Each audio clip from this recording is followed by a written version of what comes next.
I lost my home early. It's like having chicken pox as a child. It's not very pleasant, but you can survive it. When I say home, in my mind, I climb the stairs to the fifth floor and see a wooden door upholstered in brown leather. At the top, higher that I can reach, a peephole. I've never looked through it. Behind the door is a narrow corridor. On the left, a double doors that lead to a large room. There is my parents' bed, a TV, bookcases, my dead table with pots in which there are brushes, and a sketchbook with paints. On the right is a door with the glass window, the room where my sister and I and my grandmother live. We sleep on a bunk bed, and my grandmother sleeps on an ottoman. In the niche is a built-in Frankenstein wardrobe, assembled from several sheets of drawers and a bedside table into one huge structure. It's great to play hide and seek in it. Right behind the corridor is a kitchen. In the kitchen is a window with stained glass made of colored self-adhesive film. There is very good light. Our windows face the west. I like to watch the sunset from the balcony. I hug my dad. He smells of sweet and cigarettes. My address is Artemivsk. The historical name Bakhmut was returned only in 2017. Вулиця 60 лет образования СССР, дом 5, квартира 29. This is a very simple address because it rhymes. There is a very complicated address because I don't pronounce the R. I lost this house. I grew up, lived in many places and technically called many places my home, except for Grandma Vita's house. What is home? Is it a specific room, a city, a country, people, a feeling? How I lost my home. I saw mom in the bathroom, packing the baby things that we are all waiting for. She is crying and telling my sister and me to get ready. I hug her big belly and tell her that everything will be fine. The house is quiet. Dad has left and gone somewhere. I don't know what to take. I think took the doll Sasha and the baby doll Vasya, my main doll children. On the bed, the knitted elephant Bimba and the raccoon Nodens are sitting sadly. And the three of us are walking down the night street. Mom with a bag of baby things, me and my sister. When are we going home? We are not going home. Now we live with Grandma Vita. It was my house and now it is yours. This is Grandma Vita's house. It will never be mine. Ungrateful. After school, I go home. I open the door with my key. It stinks, it's untidy, there are unwashed dishes and the remains of tasteless food in the kitchen. My cousin comes, says hello and goes to watch TV. Dad comes, he is cheerful and a bit tipsy. I don't know what to talk about.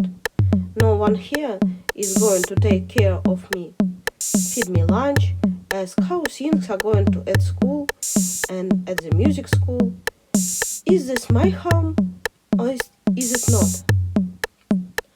My grandmother and I have the same room as before, but grandmother now lives in a house at the Sil station and we live with another grandmother.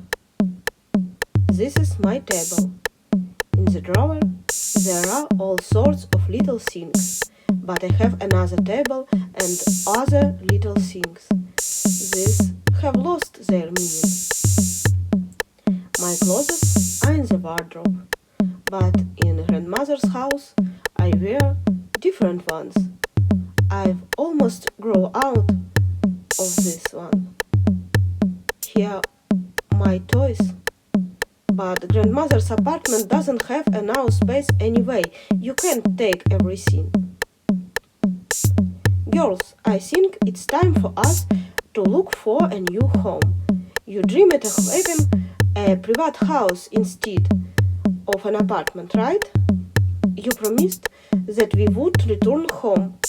Oh, silly, it's the 5th floor. It will be difficult for me to bring the stroller, and besides, there is not enough space there. We won't all fit in. But you promised. In the yard of the house, there are chairs, tables, and beds. This table and these chairs from my real house. And we bought the sofa when we lived with Grandma. This bed was given by Grandma's neighbor from upstairs. His daughters slept on it, and then they grew up and left. Here is a box of toys, both from Grandma's house and ours, plus a box of baby's toys. There are various bells, wooden hammers, and a car telephone. But I know in the basement of our true house there are still toys that they forgot about. Strangers live in our house, and now we live in theirs. It's called an exchange. That's what it says in the notary papers. When I was little, I used to come here with my grandmother's students for an internship, my mother says. They were building this house for a veteran. His old house was completely unlivable, almost falling apart. How strange that I will now live here, says my mother. The veteran's old house is a square hill outside. My grandmother planted flowers there. In August, before I go to study at Luhansk Medical University, I drink tea with my mother's friend, Teta Lena. She says that I will never return home. It sounds a bit too dramatic. I have already studied in Donetsk for 2 years. I came home almost every weekend.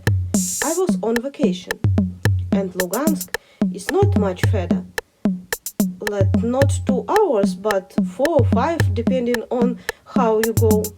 But Teta Lena's words, like a self-fulfilling prophecy.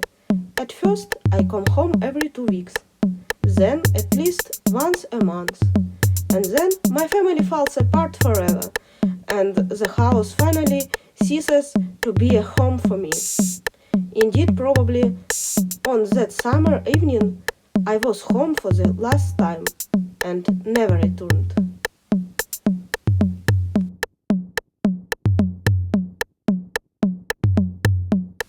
Distances. At first, the house is limited by the boundaries of my mother's body. Then it expands to a crib, a room, an apartment, a yard. And then I'm let go to music school alone, and I appropriate the space of the city from home to school. I skip solfeggio lessons and take the streets and alleys nearby without permission. I make my way along a dangerously narrow path between garages and a fast stream. I stand on the bridge and try to see at the bottom of Bakhmutka a treasure ship that sank here during the times of the Chumaks. I go through the landings where grey wolves and maniacs lie in wait for little girls. The main thing is to keep track of the time on an electronic clocks in the form of portable tubes and get home on time.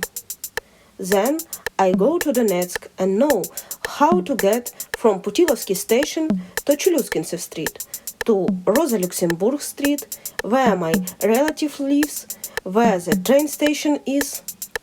Time is always short, so I know the public transport routes well. Later, when I will be studying here full time, I will study the streets around the roads, holding on the transport lines like a rope when you are looking for a way out of a labyrinth. I study the street of Donetsk, then Luhansk, and then I buy an atlas of Ukrainian and European roads in bookstore, catch cars and take more and more territories for myself. I can easily get to Kiev, Odessa and Lviv. Now these are also my city. I find among the junk in the attic a tent that my mother once ordered from a product catalog in the hope of family trips. Now I can travel even further and not worry so much about whether there is anyone in the city or not. I have a tent. I can sleep in any quiet corner. I am addicted to walks. It is my sport, meditation, entertainment. I am ready to walk endlessly, turning from streets to streets. It is a test of friends' strength. In all the time, only 4 have passed it. The most enduring one became my husband. And where did you lose your skis? Ask Slava and me, the people who sell strawberry and mushrooms on the trail near Liman. This is how they comment on the trekking poles with which Slava and I walk from Zvanivka to Liman. During quarantine, we walked from Yampol to Liman, from Liman to Siversk, from Zvanivka to Liman, from Bakhmut to Kramatorsk, from Serebryanka to Severodonetsk, from Bakhmut to Kostiantynivka and Lysychansk, from Liman to Svyatogirsk, from Svyatogirsk to Slavyansk. Walking from city to city is some kind of madness.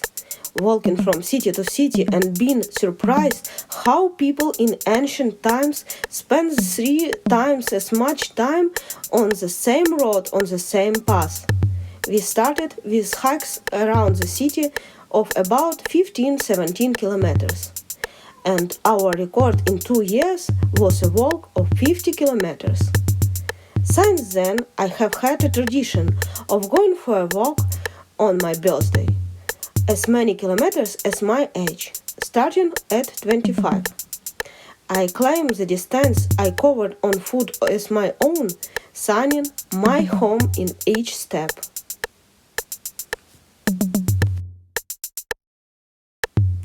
The Ride to the City. I'm Mashika Vashecka, an artist from Bakhmut.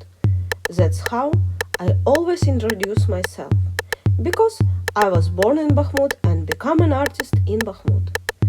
One of my first practices was street art. My first drawing, white shipped on the door of the medical college gym, gave me an important realization. This is my city and I can turn it into my canvas. I painted walls in 2 offices of public organizations, in city hospitals, in 3 shawarma spots, in 2 schools. I turned the basement of a 9-story building into a painted city. When the Russians began to destroy Bakhmut, the painted city remained intact much longer than the real one, and even got into Fozzy's music video. The ride gave me strength and took my relationship with the city to a new level. When the full-scale invasion began, I stopped doing street art, because I don't feel the right to do anything in other cities, because I feel like I'm a guest, because there are different contexts and rules here, because by leaving my city I feel like I've given up this right. With a sweet paradise and in a heart. When Slava sent me and the children to Germany, he settled in the Bativo. In June, I returned to him. I thought the main thing is that we are together. The main thing is that we are together. We are together. We are together. Together, together, together. I kept repeating it to myself, but living in the village didn't make me like it anymore. I don't like be here, came my mouth instead of good morning, my love. I know, my love. I didn't expect you to like it here, but I tried really hard to make it at least acceptable, Slava said. And my mother would have said ungrateful at this situation. This is temporary. We want to live here forever. Temporary can be a very long time. I'm doing what I can. I'm going to a residency in Poland, then to Berlin, then to Croatia. I can't stay in Germany because my contract isn't enough to rent an apartment and pay insurance myself. I can't stay because I don't want to ask permission for every actions from the job center recruiters in exchange for rent and small expenses. I don't want to go back to Bativo. I don't want to see Slava only from time to time on dates in rented apartments in Lviv or Uzhhorod. I miss my children at least. Fried potatoes at the train station in Ivano-Frankivsk. I'm coming back from Hamburg. Slava meets me in Lviv. We're going to Frankivsk together to look for an apartment. We stay for a few days at the shelter of our friends from Drukarnia. We tell them about our plans, and they tell us how they've been looking for apartments during months without success. We haven't been to see any apartments in 3 days. We're sitting at the train station waiting for a diesel train to take us to Stry, and from there we'll go to Bativo and continue our search from there. We brought chicken and fried potatoes at Silpo on Halitska Street, and we eat it all while sitting on a bench on the platform. We listened to a podcast about Ukrainian sexual folk songs. Endless passengers pass by us. It's getting dark. I don't want to leave city. That time I returned to Bativo for just 1 day. The next evening we drove in the opposite direction because we found an apartment in Krychivtsi, the suburb of Frankivsk. Every time when I find myself at the Frankivsk train station, I don't want to live here. State symbols. The TV was playing election ads and showing session of the Verkhovna Rada. Once, through this informational noise, a song came to me. Ще не вмерла України ні слава, ні воля. People on the screen strained up and held their hands to their hearts. What is this? They are singing the enter of Ukraine. What is an enter? This is the main songs of the country, the state symbol. While we were talking, the enter was finished. Do you know? Sing it again. Dad sings, then Grandma. I quickly remember the words and melody. I am amazed and want to share my new knowledge with the world. So I take a notebook with phone numbers and turn the dial of the phone, listening to the long beeps. Дядя Rusik, hello, this is Masha, listen, I sing. Do you know what the end of Ukraine is? Тетя Надя, дядя Леня, бабушка Вита, дядя Бой, тетя Пирожная, I call all of them. In 23, Grandpa Lev, Dad's father, came to visit us for the first time. He divorced Grandma when Dad was still very young and went to build BAM, and then live all his life in Arzamas, Nizhny Novgorod region. Grandpa was very charismatic and cheerful. We all fall in love with him. Grandma was also glad to see him. It seemed that she had forgiven him a long time ago. They flirted, recalled stories from their students' years, avoided the topic of divorce and another family as if it had never happened. My grandpa stayed for a week and then went on, then returned several more times in different years. When I turned 18, I wanted to visit him. I went to Russia. At that time, I didn't have a negative attitude. We spoke Russian language at home. Most of my friends were supporters of Russian way. In high school, our head and teachers was believed that the pinnacle of success was to become a Russian student. I even had talk and fun friends in one online chat from different Russian cities, and a trip to my grandfather was also an occasion to meet them. However, when I got off the train in Moscow, I seemed to came across an invisible barrier. It was like a scene from the movie Inception, when the characters find themselves in someone else's dream and the dreamer's subconscious turn against them. This feeling disappeared in the company of friends with my grandfather, but as soon as I was left alone, it returned. No one treated me badly, spoke rudely, or insulted me, but the feeling of danger, poisoned air, and suffocation did not leave. When you travel by train and your documents are checked there, the feeling of being in another country is somewhat erased. I returned back by a different road. I crossed the border between Belgrade and Kharkiv region on foot. That day, I realized for the first time that I was Ukrainian. I remember this moment well. I crossed the Russian border and I am walking along neutral territory. The Ukrainian border is behind the hill. I gradually climb the hill and see Ukrainian flag appear on the horizon. And then a huge inscription, Ukraine. I stopped at the top of the hill and I cried. The feeling was so strong. Other people were passing by me quickly. I reached the window where the documents were checked. "Welcome to Ukraine, welcome back," the board guard told me. I had planned to take a bus to Kharkiv, but I really wanted to be alone with this new realization. So I walked to Kharkiv along the highway. I realized that I'm Ukrainian, that I love my country, and that this is very important to me. In 2016, I ordered a passport for myself.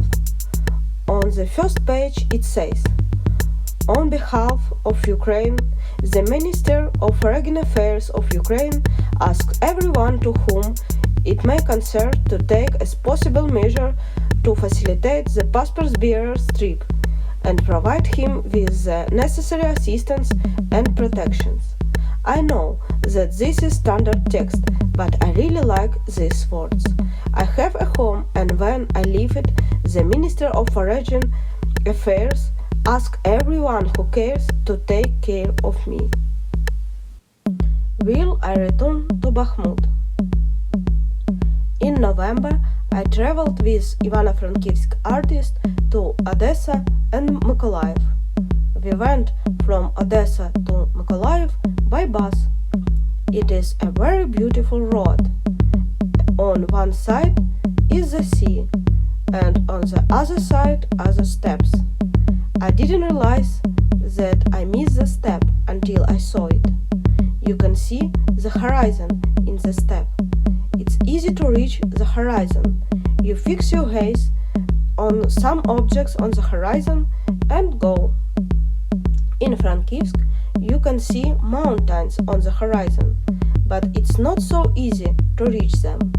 The road, the railways, the paths in the forest lead in unpredictable direction, as if they sense that you are a stranger and want to laugh at and confuse you. Once I saw a map where Russia turned into the ocean of peace. The pictures turned into an impossible dream for me and a condition for my return to Bakhmut. In my picture, I renamed the Ocean of Glory of Ukraine. Bakhmut is located 100 kilometers from the border, a few hours by car that is. If instead of Russia there is an ocean, it is not so far we could go every weekend. But we parted ways with Bakhmut on a bad note. I got on the train with the thoughts, I can't see you anymore. We need to take a break in our relationship. A week later, a full-scale invasion began. A year later, there was almost nothing left of the city. I don't know if I have the right to return after something like this. Now, my home is nowhere and everywhere at the same time. For me, a house no longer has a sacred meaning, only a function. The function of a house to provide space for sleep, hygiene, storage of things, work, cooking, etc. All the things I have perform some function. I am scared of comfort. It seems like a trap that will not allow me to leave everything and live in time. I aspire to asceticism and nomadism. I come from the steppe, and my totem plant is Pericotepole. Easy to climb, prickly, dry, rootless.